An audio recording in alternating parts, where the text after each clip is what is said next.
Hello, everyone, and welcome back to Uncultured Universe. We are the podcast where two friends show each other movies, shows, and anything else that they need to see, hear, or experience in order to get a little more cultured.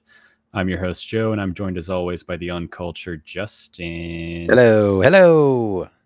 Today it's time to be your own rainbow and try not to drink a bottle of yourself. It's the 1999 Saturday Night Live comedy Superstar. 1999, that really surprised me. I honestly thought this was earlier in the 90s. Right, because we covered Wayne's World, and that was 92? 92. Yeah. 92. And So, yeah, but I do think of Michael Myers, and Molly Shannon as kind of being in the same generation of SNL, were they not? I don't think they were actually. I don't think if they did intersect, it was probably for a very like one season, if at all.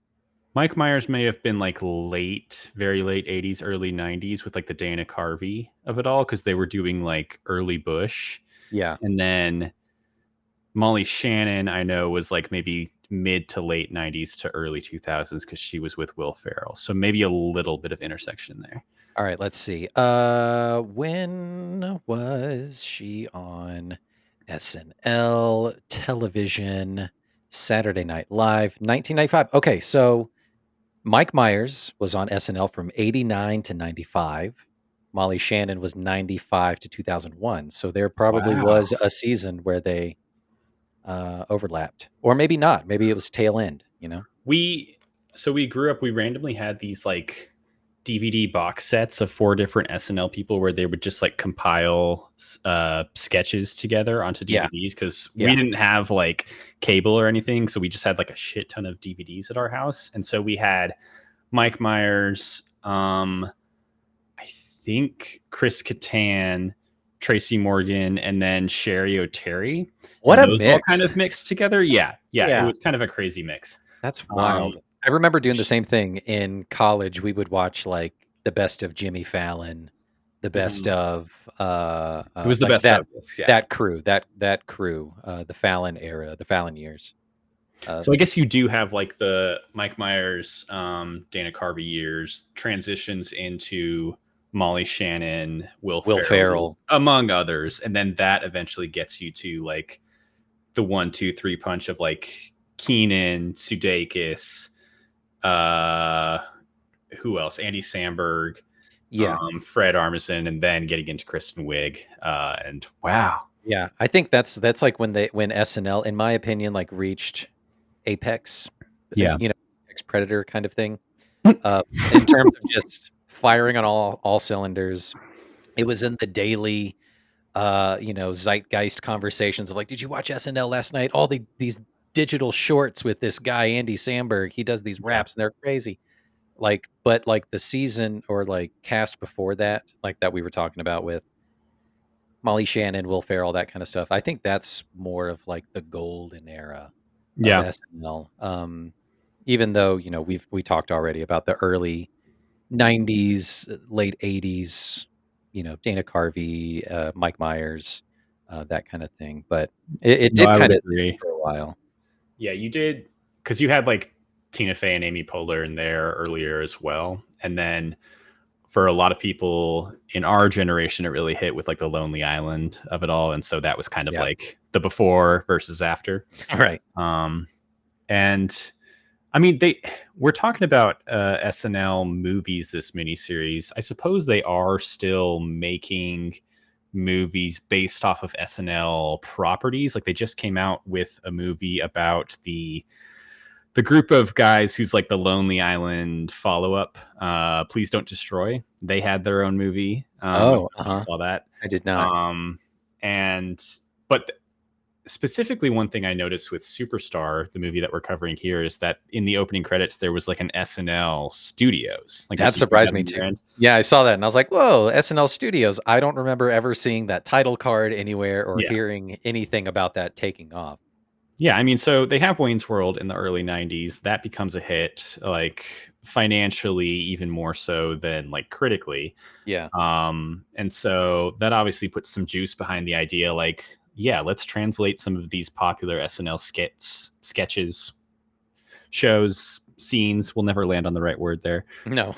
into theatrical movies. And I don't know if they ever really reached the height of Wayne's World. I mean, like I'll get into it with the details of this movie, but like this movie didn't receive amazing reviews. Most of them were kind of like middling to negative. My Sure. personal opinion is that they didn't really get it at the time. But it also definitely didn't hit like the box office as hard as Wayne's World either. Sure. Yeah. I think SNL was maybe just doing some weird stuff that the culture wasn't ready for. Yeah. And they continue to do that today. And I think I mean, even though this there's maybe less bite today, but we'll talk. Sure, yeah. Like I think this character, Mary Katherine Gallagher, her whole skit, the whole deal, her whole deal from the TV show, the skitdom sketchness of Mhm. it. I think it was kind of hard to kind of capture the same magic in feature length form. Mhm. Because she does some of the gags and stuff that you see in a lot of the highlight skits and things like that. But it's like we talked about with Wayne's World, where you take this central idea, two dudes in a basement doing a TV show, and you kind of like plop them in a real world. You kind of extrapolate it. It's kind of weird for a second. You got to get used to it. Yeah, I mean, at least with Wayne's World, you still have like the two-hander between Wayne and Garth, and so you can always kind of fall back on that to be like, okay, this is the energy we're getting from the skits. It's just Yeah, between them and them talking. But with Mary Katherine Gallagher as a character, it's kind of just her. So building the entire movie around her requires a lot more new stuff to be involved. So yeah. you have the voiceover, you have these new characters, you have this like very 90s premise of a story that revolves around a high school talent show. Challenge. Oh, yeah, it's so good. Um, but yeah, where are you coming into Molly Shannon and Mary Katherine Gallagher? What was your knowledge before? I remember this trailer and the conversation of like, Superstar, the movie or whatever. And I was like, oh, like I don't really remember that skit. I'm kind of familiar, but I just the armpits and the sniffing, uh, like that's the only thing I knew about this character. I was like, oh, they're doing a whole movie about that person. Interesting. I don't think I'm going to see that. Because this was 1999. The Matrix was coming out, and You among were busy. I was busy. I had to go watch The Matrix and get my little 13-year-old mind blown. This one passed me by. I was, vaguely familiar with the concept of superstar, but that was it. Double feature of Matrix and the Superstar. We need to make it happen again. Could we? Yeah. Yeah, so let's talk about like what typically makes up like a Mary Katherine Gallagher sketch. So there Yeah. were, I think, at least 20 sketches over the years between like Molly Shannon's heyday and SNL, and then a couple more times when she came back to SNL Right. featuring Mary Katherine Gallagher. It is the character that she's most well known for, this high school Catholic school girl who is extremely overconfident, yet full of nerves, yet hormonal and hypersexual, Yeah. yet has like gross out armpit humor because she's very weird and antisocial in certain areas. She's Tina Belcher, right? Okay. That inevitably did come up in my notes. I Just the this the Go this ahead. is Yeah. kind of it's Tina Belcher. This Yeah. is maybe the closest we have to like a live action Bob's Burgers in a weird way, which is Right. crazy because we just covered Bob's Burgers. I know.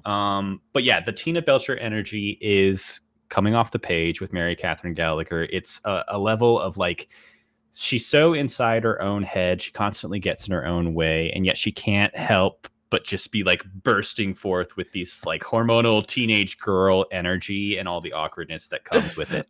Yeah, the culmination of that is like the last scene when she's like saying bye to the tree and she's just like shuddering, just like It's hilarious, but yet it is totally Tina Belcher energy.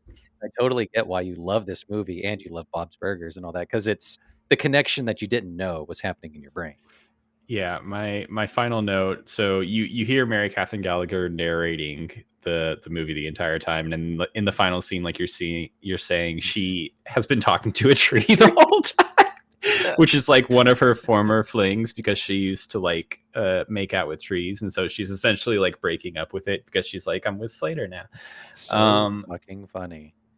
but yeah, so you have this character, and then a typical SNL skit revolving around this character takes place in like this kind of Catholic school setting. So you have like students, you have other teachers. Sometimes she's in like a restaurant or somewhere else.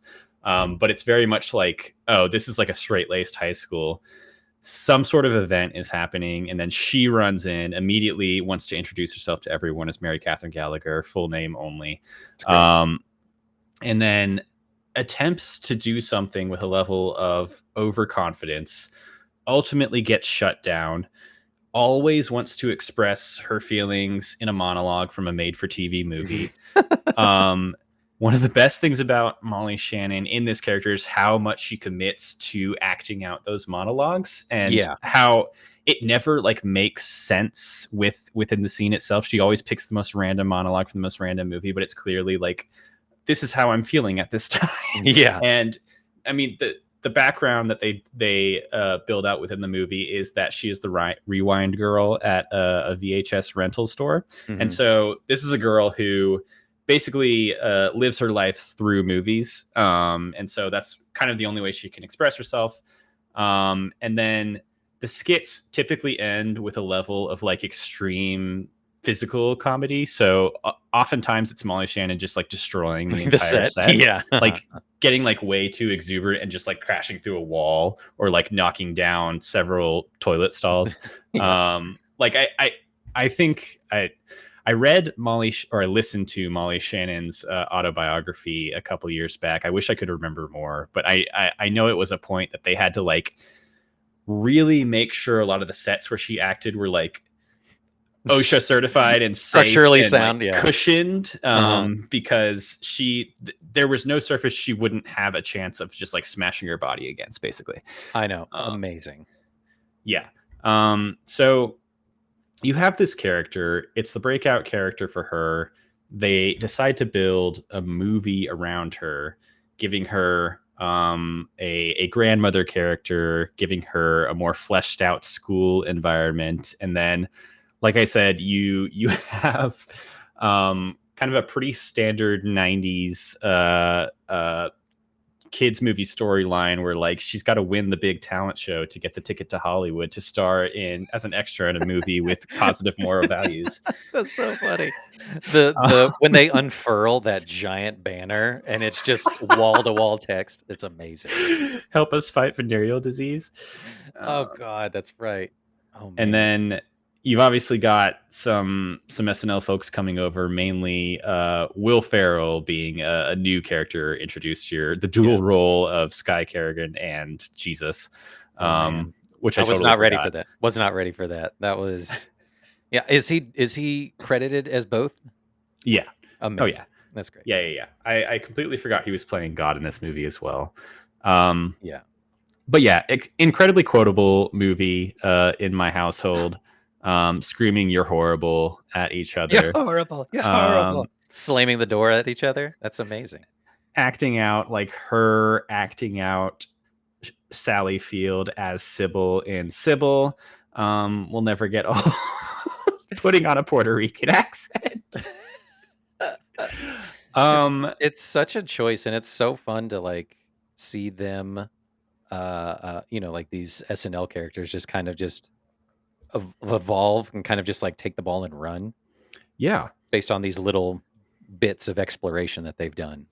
I mean, you have these TV actors and these TV, um, I guess, crew members, like directors, writers, and all that. And you always hear about the gap between like television and movies and how certain people just stick with one and not the other. And it's interesting how these SNL movies kind of paved the way for a lot of crossover there in the '90s. Like you Yeah. would think maybe like, is this the first foray into movies for someone like Will Ferrell, who is known primarily as a movie star these days? Now, yeah.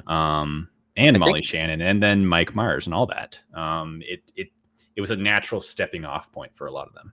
absolutely, yeah. Like I think this was like about the time when Will Ferrell's hitting his crest Mm-hmm. within SNL and before like old school hits and like and then Will Ferrell's in everything, at that Mm-hmm. point by the time the 2000s come around, early 2000s. So yeah, it's a real interesting kind of like jumping off point for all of these actors.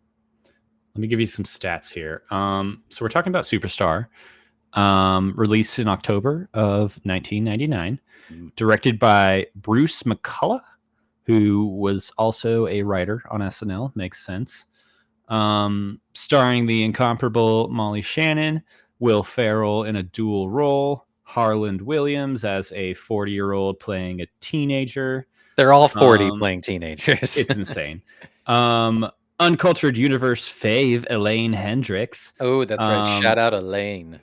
Mark McKinney, aka Glenn from Superstore, and then Hollywood icon Glynis Johns in her last film role. But don't worry, she just died this past January at At the age of 100. 100. It's amazing. Um, We so were she got what a nice little retirement there. we were watching a little bit of the way through, and Ryan goes, "I know this woman. Hang on." She looks it up, and she's like, "Yep, that's right, Mary Poppins." Mary Poppins, baby. And she looked the same, remarkably. She must have held some sort of record, like her versus like Angela Lansbury versus like Betty White. I think it's like oldest person who was nominated for an Oscar, or like oldest person from the golden age of Hollywood or whenever, who was still alive Mm, until she passed away this past year. yeah, But yeah, she stuck around. But yeah, incredible. I know her primarily from this, and then as the mom from Mary Poppins, Yep, which it's I would say most people do. so like after the movie, like Ryan's like singing to me like Mary Poppins song. She's like, "That's all I took away from that movie is that the lady from Mary Poppins was also in this movie." And that's where my brain stuck, and I was like, "That's amazing."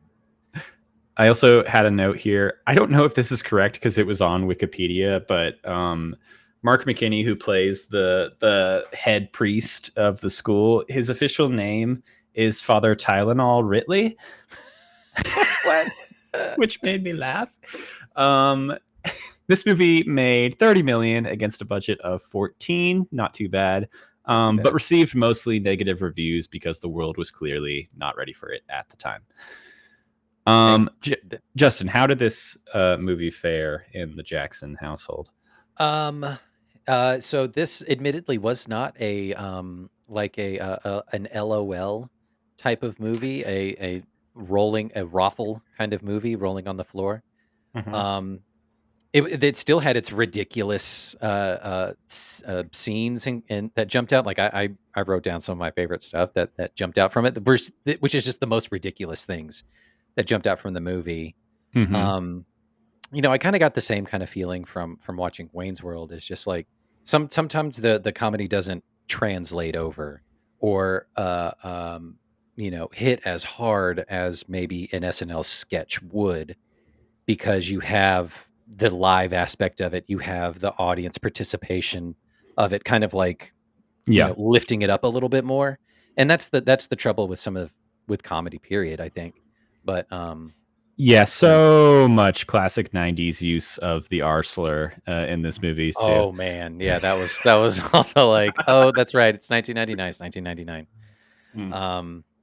It was a troubling time for everybody. But Yeah, we talk.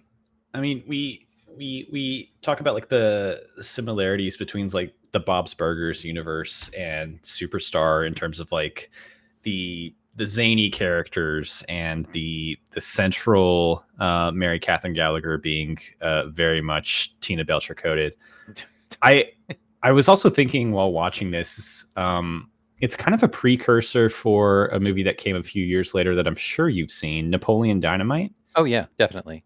So you have like that same Kind of just kind of dry. weird small town dry vibe. You have this like socially not really outcast, but like socially different central character that has a lot of confidence, but maybe isn't someone you would normally meet on the street. And Yeah, then again, I think it's also a talent show in Napoleon Dynamite. That's it kind of is. like the Mhm. ultimate goal at the end of the movie. Yeah. Or no, Yeah, it's a school presidential election. that's right. That's right. Vote for Pedro. Yeah, of course. Yeah. I can totally see the connections there of, like you said, socially outcast or, not typical lead that you would follow. Someone who's kind of on the outskirts of typical like popularity within a high school. Hmm. With that one, you do have high school passing looking people. This one, it's just they're 40. It's whatever. It's SNL wink wink at the camera kind of a thing. But yeah, I can definitely see the similarities with Napoleon Dynamite. Like, I think that was kind of like newer era comedy, going into the Judd Apatow, Yeah. like uh, the Diablo Cody, that kind of stuff, like with Juno and all that. Of Hmm. like, it's the comedy is more subdued, it's more dialed back. It's less about antics and over the top performances, and it's more subtlety. But a lot of those kinds of things still get played up here in Superstar. And some of those bits made me laugh more than some of the over the top ridiculous performances. One quote that I wrote down, it was just it never got acknowledged or played up anymore. I can't remember her friend's name, but they're going to lunch, and she sits down with her plate and she says, "Do you want some of my sloppy Joseph?" And for some reason, I thought that was just so fucking funny and brilliant, because of course they would call it a sloppy Joseph in a Catholic At a school. Catholic school. Yeah, Like, there's moments if you listen to them of like someone saying stuff over the intercom about like something being like Mary Magdelicious or something like oh that. yeah, Like I got they those they too. Yeah. have other times like that. It is so like cringe comedy from a Catholic school setting. It's so great, yeah. But like some of those subtler bits, I thought were uh, um, more successful, I think, and more akin to some of like those more modern comedies that we kind of think Mhm. of that are just played more straight and more just like deadpan, um, which I think is what the audience was ready for at that time. Yeah, I mean, you're right. You have something like Napoleon Dynamite that's maybe like an evolved version of this because it does have. It's weird to say it about Napoleon Dynamite, but like it does have kind of a more cohesive story and it has more like emotionally grounded characters. Yeah. Whereas with Superstar, you can kind of tell like they were like, okay, these are the pieces we're working for from uh, the sketch on SNL. Like these Hmm. are the key ingredients. Literally, let's just start throwing some stuff at the board for what to build around that in order to make a movie. And so you have Mary hallucinating Jesus. You have the backstory of her parents getting stepped to death in a step competition. It's literally you can tell it's like they were like, who's gonna say no? Like we don't Yeah. have any rules here. Why does it matter? Just get Yeah. a laugh. Yeah. I mean, Um, and the storyline is it's pretty simple, right? It's like you said, it's a high school competition talent show. She's pining for the popular kid. She has a best friend, but there's like love triangle third party guy, ties back to her backstory, which was interesting and fun. Coming of age tale. mhm. There she has a nemesis character in Elaine Hicks. Again, shout out Elaine. um Amazing, like, typical kind of like high school film type of things. Right. It almost feels like there's certain comedy shows in this same setting that kind of deal with like a slightly like 1% heightened version of reality than normal. So you have like something like Malcolm in the Middle or Pete Mm, and Pete yeah. is what I think of, where it's just like these yeah this setting looks familiar, but this is not existing on Earth Yeah, in a weird it's the way. absurdity is turned up just a little bit more, where you kind of have over the top characters like Arnie, the strongest man in the world, that kind of thing, where it's just a little cheeky, that kind of thing. Or you have, and the only comparison I can think of is the more modern comedies of like Modern Family, The Office, Hmm. Parks and Rec, where it's kind of like slice of lifey. You're kind of like taking a peek inside of a world, even though there are still zany characters there. It's still like reality based in a way. I don't know. God, we got to talk about like the Nickelodeon movies of the 90s and Oh, 2000s too, and how that was kind of like the kid version of all of this. oh So you yeah. have SNL like releasing movie versions of their sketches, and then you have Nickelodeon movies that are like launching kid careers. Like, have you ever seen Harriet the Spy? I did not see Harriet the Spy, but I am familiar. But I do remember the Good Burger movie, the original Good Burger movie Yeah, from the like 90s. the classic. What is it like the orange video cassettes that you always knew Yeah, yeah, were yeah. Nickelodeon? Yeah, yeah, Yeah. but that spun off Kenan Thompson's career from Mhm. the kids version of SNL, which was all that from Nickelodeon, which was incredible. It was the same thing. Maybe all the TV and movie producers just across the industry just got together in the 90s and were like, okay, here's what we're going to try. We're going to A B test some stuff. You Yeah, guys have got these people. You guys have got those kids. Let's slot them let's in just see what November. happens. We're all going to make money here, baby. Everyone's gonna make Um, money. Yeah. all right. So Um, talking about go ahead before I make you do a plot description. I was gonna say before we jump into the plot description or any deeper into the movie, let's take a look at the trailer and then get the flavor, and we'll Give go it to from me. there. Yeah.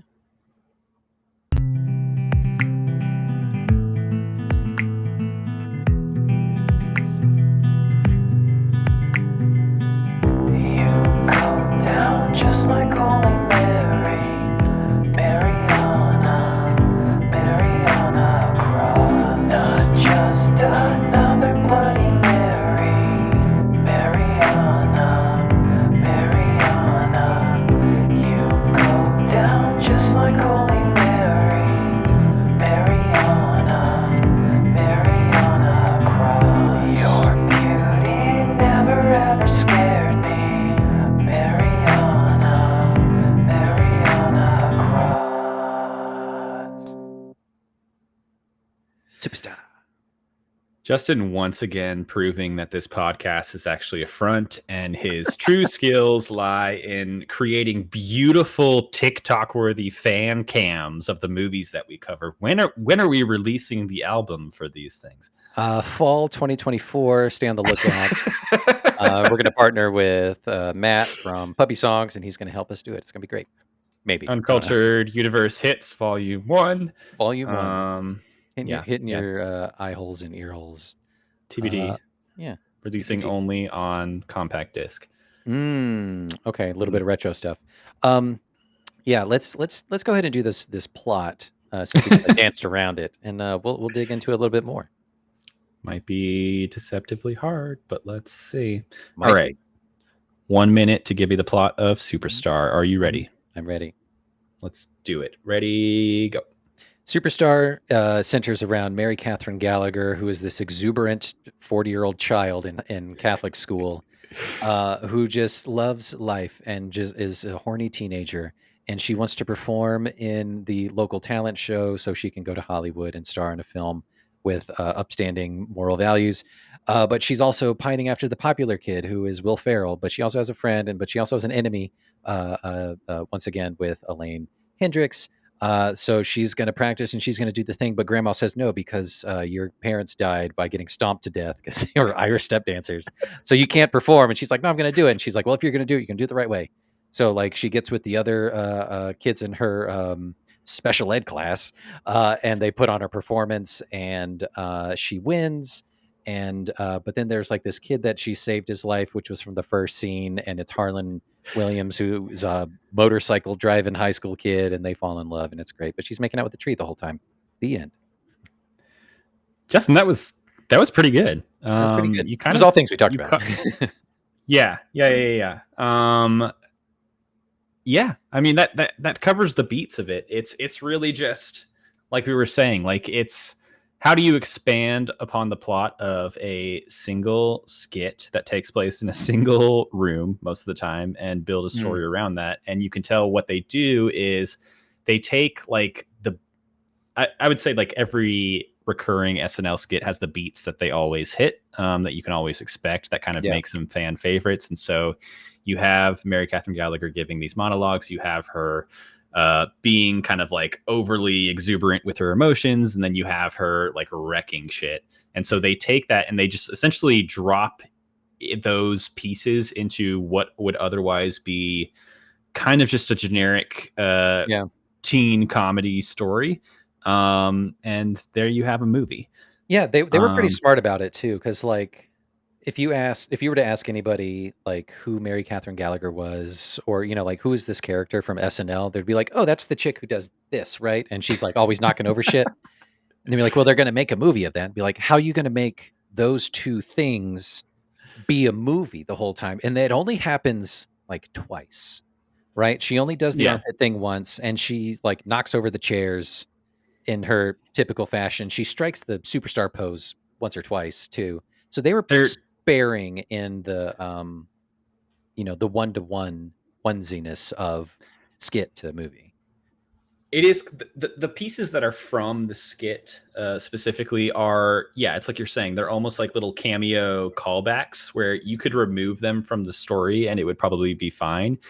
They mainly just help to like build the picture of Mary Katherine Gallagher as this like slightly weird individual, Yeah. which helps. But I think what holds the movie together for me is Molly Shannon's performance. Again, she does look like a mid 30s woman playing a teenager, but she is just fully game the entire time, and she has this like intensity in her face that is very Tina Belcher. Yeah. That I think anytime she's on screen, I'm in it, Yeah. regardless of how like strong or weak the supporting elements are. And it's not really it's in addition to like her intensity, like crazy-eyed look. She has the long hair that curtains her face and the glasses, which is one-to-one of Tina Belcher. But like even in some of her like monotone kind of delivery and kind of just like she's not talking up here, she's kind of talking back here, but she's kind of talking to herself, but also talking to you at the same time. That's very Tina Belcher, and it feels amazing, and I love that we have that connection. It's so great. A little bit of Tina in all of us. Let's talk a little bit about the supporting cast here. So you have Glynis Johns as her grandmother. I love that she gets the one F bomb of the movie. Yeah, I did not expect that either. When I mean, I think they knew who they casted when they casted this like Hollywood legend in this SNL movie. It's Yeah. like we're gonna make Glynis Johns say fucking bookie wookie or something like that. Yeah. Oh um, god. she has this insane wheelchair that she's in all the time. Sure, let's not make her stand. That sounds like the ideal job for me. Yeah. And then she has this intensity that kind of matches Mary Catherine's in a way, even though you can tell she's always going to be in the corner for her daughter or granddaughter. Yeah. But still is able to kind of go one-to-one with her in terms of like arguing over whether or not she should be a superstar or a businesswoman in this case, which leads to scenes like the classic "You're horrible" scene. And my favorite, she's like, "I'm sorry, I stayed after school studying business." That's such a good line, and it's so funny. Yeah, the whole like protective grandmother kind of a thing is a fun trope. Only to lead with the bait and switch of like, I'm going to tell you how your parents really died. They weren't torn to pieces by a school of hammerhead sharks. They were stomped to death in a similar high school talent competition. Like She both, only told her the hammerhead sharks to make her feel better. yeah, no, ridiculous. Only to be tied back again to her love interests. Parents actually dying by that way, which is interesting coincidence. Which brings me to a neat point. Um, Cocktail Hour, sponsored by Uncultured Universe. What do you got going? The whole bit that made me laugh the most was the bit about the hammerhead sharks. Um, so I was inspired to make a cocktail. Do a little ASMR. This is called a shark bite. It's rum and sweet and sour mix and blue curacao and a couple drops of grenadine in top That to looks make it bloody, and it's really good.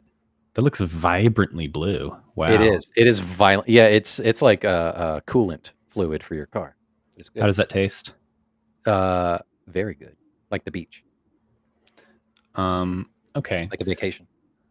Um, for my cocktail, I could not help myself.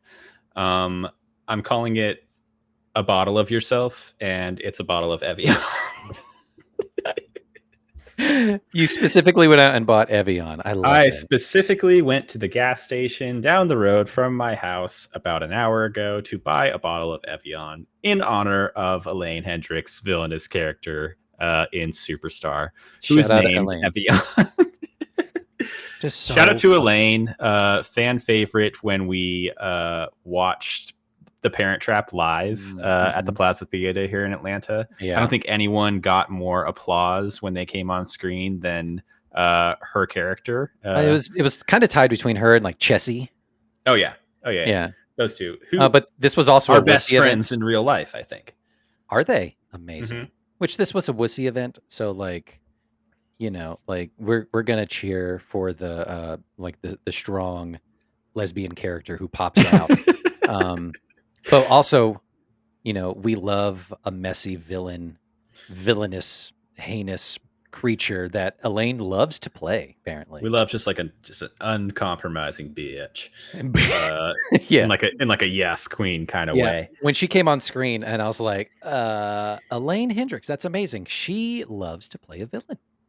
Yeah. This is great. Yeah. I think she ultimately gets like the runner-up comedy prize for me in this movie. Aside from Molly Shannon, she's the one I go to for the one-liners the most. And so anytime she talks about, so for context, she's playing like the popular head cheerleader at high school who is Mary Katherine Gallagher's essentially nemesis. Yeah. She's dating Will Ferrell, who is Mary Katherine Gallagher's crush. And so she's clearly this like evil person who is constantly doing like fun runs and walks for stuff like psoriasis and venereal disease. She the way that they bully Mary Katherine Gallagher, like what does she say? Like Mary Katherine sucks or something like that. Yeah, just like really baseline, simple kind of thing. Super Like, sucks. yeah. And then ultimately, like nothing can really top the moment in this movie where Mary Katherine Gallagher reaches for like the ultimate burn, which is like, you should be really embarrassed because your parents named you after bottled water, which is finally addressing why her name is Evian. Yeah, I know. I caught it as soon as it was like uttered and like on closed captioning. I was like Evian, and I was like the fucking water. That's incredible. It's so good. The writer's room was having fun with that. So she's here. She's a blast. Will Ferrell's here again in a dual role as Sky, the most popular kid in school. Sky. Very Jimmy Jr. coded. So we watched 4 Bob's Burgers episodes for our Bob's Burger episode. Was Jimmy Jr. in any of those? He did. For like a second. Was he the object of Tina's in the Valentine's? Yeah. Yeah. Okay. Yeah. So the thing, he sucks. Yeah, he sucks. The thing with him, he is the son of Jimmy Pesto, who is the guy across the street from Bob's Burgers who owns an Italian like pizza restaurant, who is like Bob's nemesis. Yeah. And so Jimmy Jr. and Tina constantly have this like will they or won't they connection, even though he mostly ignores her because he's like a stupid little boy and he only wants to dance is his thing. So he's constantly like breaking out into dance moves.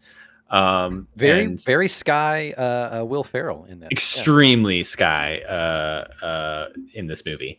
So Will Ferrell with his dance moves, most popular guy in school, looks 40.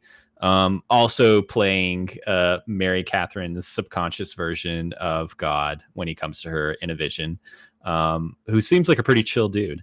I love when the dog gets almost killed and arrives at heaven, and Will Ferrell has to like send the dog back because Mary Katherine needs it. It's so absurd. Yeah. I thought there were more ridiculous names, but there's really not that many.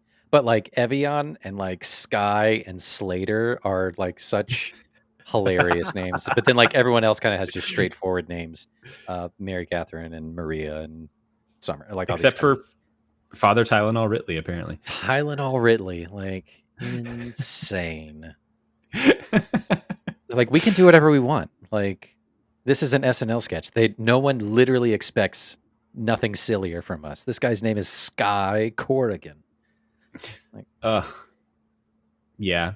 The structure of the movie is largely like, let's have a series of scenes just building up each character for the first 20 minutes or so. Let's have Mary Katherine Gallagher meet her new best friend. Again, this movie has probably a slightly outdated version of like what special ed classes are.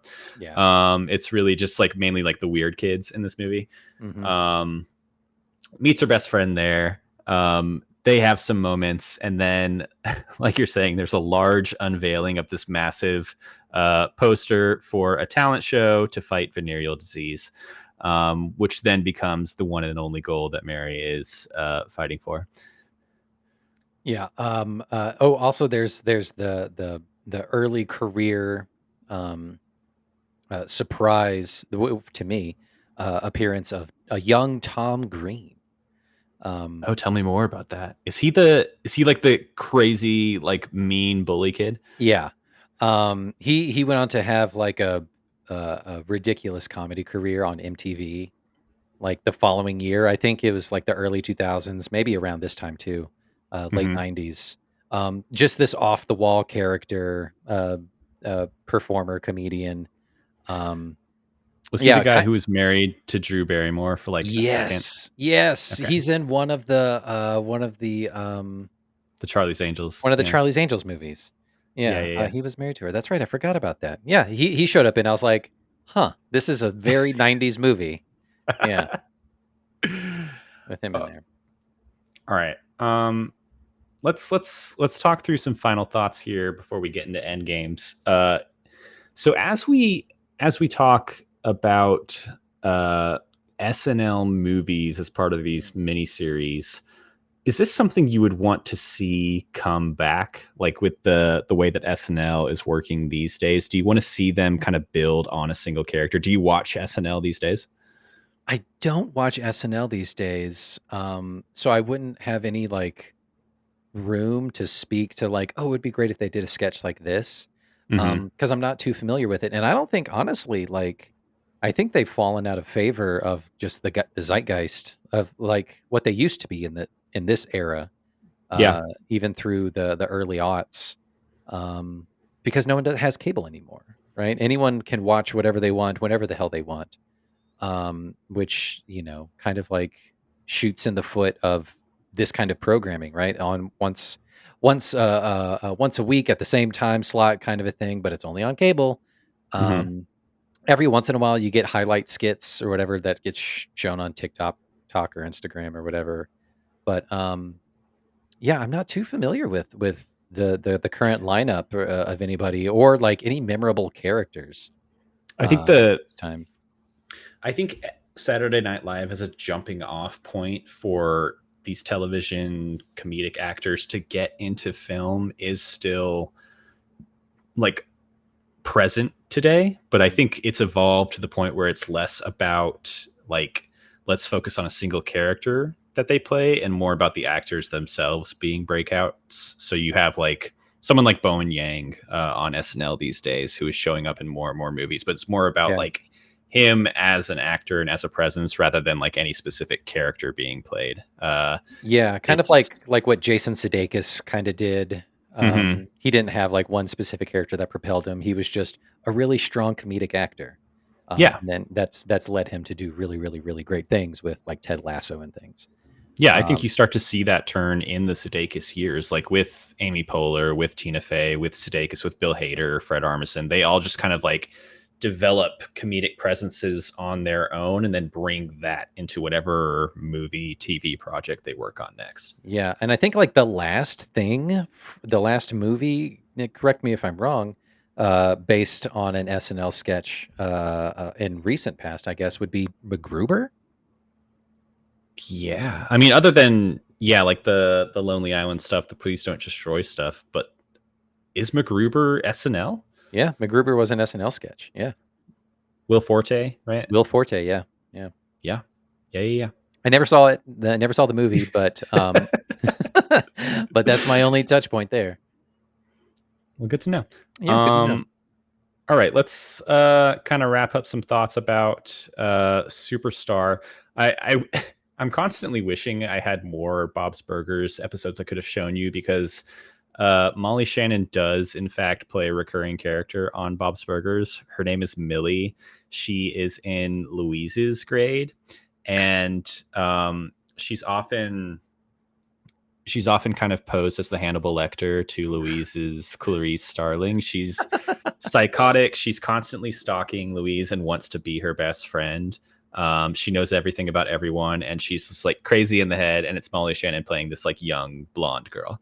That's insane. I love that. She's really good. There's literally nothing stopping us from doing a Bob's Burgers Part 2 follow-up episode where you give me 4 more episodes to watch. Or we watch the Bob's Burgers movie. Or we could do the movie. Who knows? But I honestly had a pretty good time with Superstar. I wrote some of my favorite standout things. Let's see. I wrote her parents were stomped to death. LOL. Towards the end of like the talent show, whatever, either like right when it's starting or right when it's ending, and they're handing out the prizes or something. One of the judges or someone has a jacket on, and it's from the radio station, and it's WGOD. And I was like, that's amazing. That's a good touch. Well done, costume department. Yeah, the things you mentioned, there's a call out with like the loudspeaker or something of talking about like undeviled eggs. It's all Mary Magdelicious. That got a good LOL out of me. Yes, this was the main thing where I realized that she is Tina Belcher when she first gets called out for making out with the tree. She's kind of like apologizing to the nun or whatever, and she just said, "I was just doing my part to save the rainforest." I wrote that down too. It's so good. And then this last one was one that got a good laugh out of me. Miss Gallagher, what was that horrible thing you said to Sister Elaine? Told her to move her big white butt, or I would cold cock her honky ass. That's such a good line. Like you said, in the writing room, they're just like, no, I got it. Read that. It's all the theatricality of like a WWE wrestler in the body of a small high school girl. Right. Is what's describing Superstar. Excellent. Okay. Shall we make our way to the end games and see whether or not I regret making this game for you? You might. You said you were going to come for me because I kind of fucked you last episode, but yeah, let's see where we end up with this. My feelings would best be expressed in a monologue. Mary Katherine Gallagher. My feelings would best be expressed in Mary Katherine Gallagher. Mary Katherine Gallagher. My feelings would best be expressed in Mary Katherine Gallagher. My feelings would best be expressed in Mary Katherine Gallagher. My feelings would best be expressed in a monologue.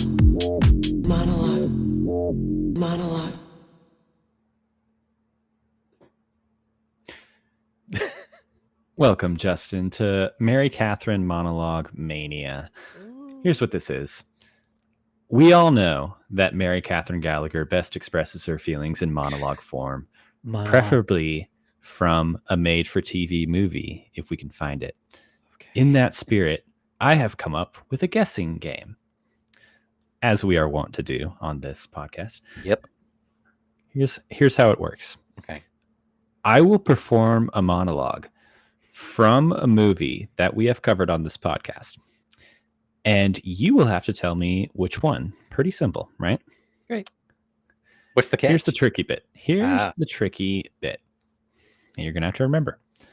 Much like Jeopardy, your answer must be worded in a very particular way, which is, my feelings would best be expressed in a monologue from the made-for-TV movie, blank, starring blank. So I need you need the movie and the star in this case. Feel free to embellish, give it a little zhuzh, but that's essentially what I'm looking for. Would you like to practice?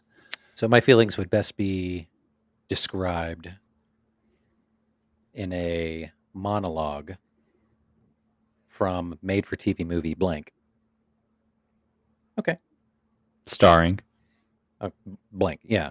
From the made-for-TV movie blank, starring blank. Great, you got it. So the made-for-TV movie, The Social Network, starring a young Miss Jesse Eisenberg. Yeah. Miss Jesse Eisenberg. Okay, I have 10 monologues prepared for you. Why would you do that to yourself? Do my best to act my way through, and we'll see how this goes. Yep. And some of them are shorter than others. Yeah. We'll just roll with it. Yeah. Who's defining what a monologue is and whether or not it needs to contain one person speaking? Yeah. Okay. Are you ready? Hit me. Number 1. I'm such a big coward. All I do is hide. All of this magic is to keep everybody away. I can't stand how scared I am. That's amazing. My feelings would best be described in a monologue from the made-for-TV movie Howl's Moving Castle, starring a young, voluptuous Christian Bale. Excellent. You got it. That's exactly how it's supposed to be. Okay, got it. Yeah. Number 2. You were shoveling snow. I what? You were just a little girl in a flannel nightgown, and you were shoveling snow from the walk in front of our house. Wow. And I was the snow. And everywhere it landed and everywhere it covered, you scooped me up in a big red shovel. You scooped me up. Out of context, this is icky. Yeah, I made some hard ones for you. But my feelings would best be described in a monologue from the made-for-TV movie The Family Stone, starring the irreplaceable, indomitable Sarah Jessica Parker and Luke Wilson. Excellent. You got it. All right. Number 3. This was a great idea, honey. Really, it's just magical. It makes me wish every night was Halloween. I'm sorry, Em. Wait, not yet. What? You're supposed to keep it lit. Why? Ancient tradition? Henry, it's Halloween, not Hanukkah. Baby, I'm lit and you're lit. But honey, our little friend here, his night's over. You know, there are rules. You should be more careful. You might upset someone. Oh, please. Who? That was terrific back and forth. I love it. But to really express my feelings, they would be best described in a monologue from the made-for-TV movie Trick or Treat, starring those people and that one guy. I need a name for this to count, Justin. Come on. Anna Paquin. There young Anna Paquin before her True Blood Anna days. Paquin. I can get it. All right. Excellent. 3 for 3. Number 4. Mm-hmm. I can't see what's around the tree when I'm pawing through the presents, but when I sit back and get my present unwrapped, I look up and I see my parents. I see and smell my brother. That's clearly where the gas is. And I see my sister with something that looks like gingerbread on her glasses. And we don't have gingerbread, so this is odd. We made funny ornaments for the tree this year, and we make funny ornaments sitting here around the tree. So jolly. I didn't expect to feel this way. I was focusing on Santa, but the best presents are sitting here, and they aren't even wrapped up. Hold for tears. But really, my feelings would best be described in a monologue from the made-for-TV TV show Bob's Burgers, starring H. John Benjamin. Gave you a little tricky one there. You got it. All right. Number 5. I just wanted to say I may have been a bit harsh at first. Well, what I really mean is thank you for saving my life, for saving our lives. You know, I come up here every night and look out to that hill, and imagine what it must be like on the other side. It's funny. I've never actually felt grass beneath my feet. I'm sorry. Here I am rambling on about hills and grass. You had something you wanted to say. I got it. I got it at the last minute. My feelings would best be described in a monologue from the made-for-TV movie Chicken Run, starring Mel Gibson.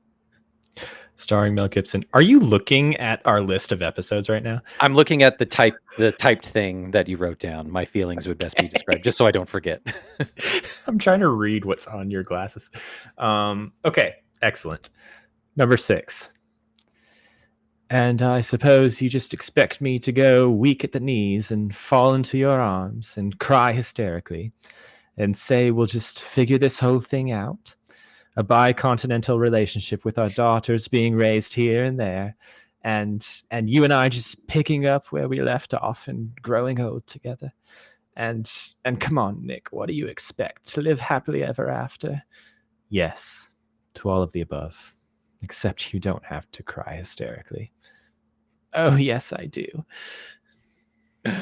My feelings about this would best be described in a monologue from the made-for-TV movie The Parent Trap, starring the pre-drug-addled Lindsay Lohan.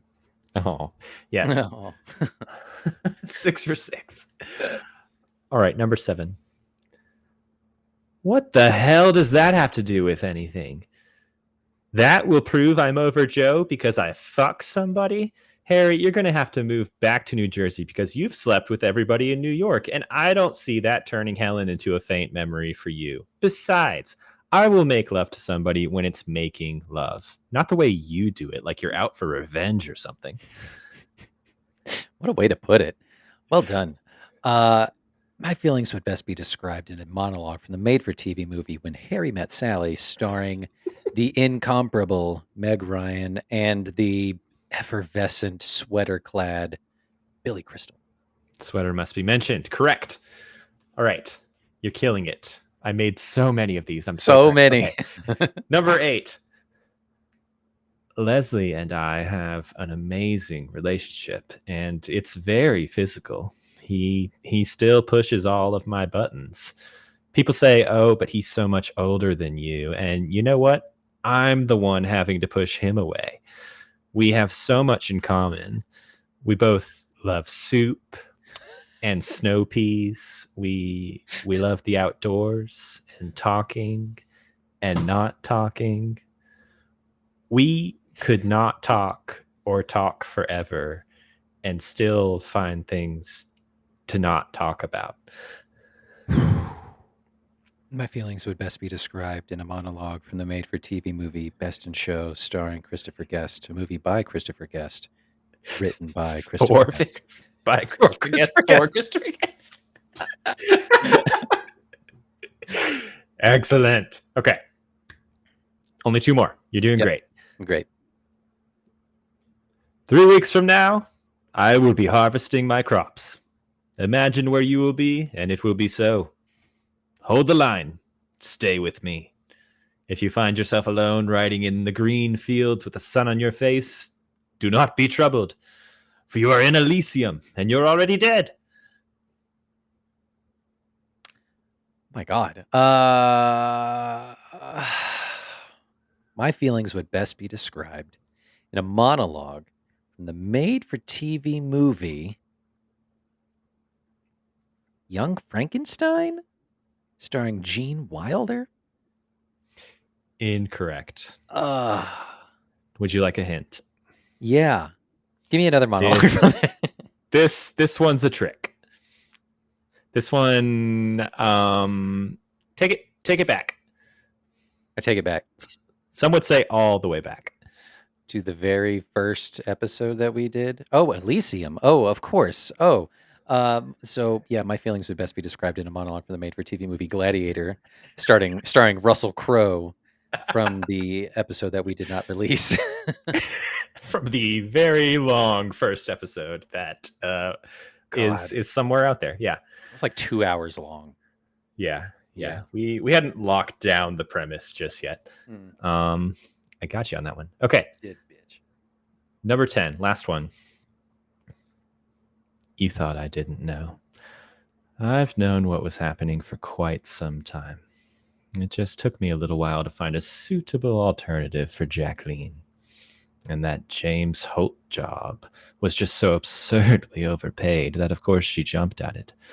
So I just had to tell Irv that Jacqueline was unavailable. Truth is, there's no one that can do what I can do, including her. Any of the other choices would have found that job impossible, and the magazine would have suffered, especially because of the list. The list of designers, photographers, editors, writers, models, all of whom were found by me, nurtured by me, and have promised me that they will follow me whenever and if ever I choose to leave Runway. So he reconsidered. But I was very, very impressed by how intently you tried to warn me. I never thought I would say this, Andrea, but I see a great deal of myself in you. You can see beyond what people want and what they need, and you can choose for yourself. That's so good. Joe, you should do drag and do the line reading with that. That would be amazing. To encapsulate it all, my feelings would best be described in a monologue from the made-for-TV movie The Devil Wears Prada, starring God herself, Meryl Streep. And Anne Hathaway's there too. I knew the obvious choice was the Cerulean monologue. I almost went with just like a one-off random conversation from the movie, but then I saw this block of text that It's I a really good block. want to chew on. It's a good block. You done good. Justin, excellent. I would say that you are the undisputed champ of Mary Katherine monologue mania. Congratulations. Thank you. I feel elated. I feel overcome with emotion. I want to dance. I want to yell at my grandmother and tell her she's horrible, slam the door in her face, and jump in a pool after I throwed a boy in there after he said, I can't swim great. I'm going to do all the things. Kill you with my telekinesis from Carrie. Yeah. That's so good. Which was so fun that like her job, like her day job was working at a video store, like an already dying relic of the late 90s and the early 2000s. I wanted that job so bad. So fun. I want to go work at a video store right now. We just started a couple days ago a new it's brand new. It just premiered on Wednesday. A new Dimension 20 season show called Never Stop Blowing Up, and it centers around a video store, one of the last remaining video stores in America, and the hilarity that ensues there. So much fun. So it was fun to like have those connections between like, oh, Mary Katherine is working at a video store and we're watching this thing that takes place in a video store. Very fun. Yeah, I mean, it's all kismet. You want to put people straight back into the 90s, put a video store into a video store. Speaking of video store, let's take it back to the times of video stores with our next mini series. Joe, did we decide? I think I'm going to throw 3 options at you, and you can tell me which direction we're feeling for next month, and maybe we'll leave it up to a poll. No. We decided. I'm good with the one you texted earlier. Okay, great. Let's do that. Okay. So what we're going to do, we're going to go to do something a little unconventional. I guess we could call it our just like law enforcement mini-series. I was going to say. Which is really strange, like, because we're both not law enforcement enthusiasts by any means. But it just so happens that these 2 movies, you gave me yours, and I was trying to find a connection to it to like. They are classics of the genre. It's kind of a crime genre, but more told from the police side of things. Okay, we'll just call it. Yeah, okay, we'll call it the Crime Corner July. Crime Corner July. CCJ. I guess we'll start with mine to kind of like give you an idea of the spectrum of movies that we're talking about. So mine is over here and Joe's is over here. We're going to start with mine. It's from, I want to say it's like 1985, I think, the original. Oh, no, it's not. It's from the year of my birth, 1987.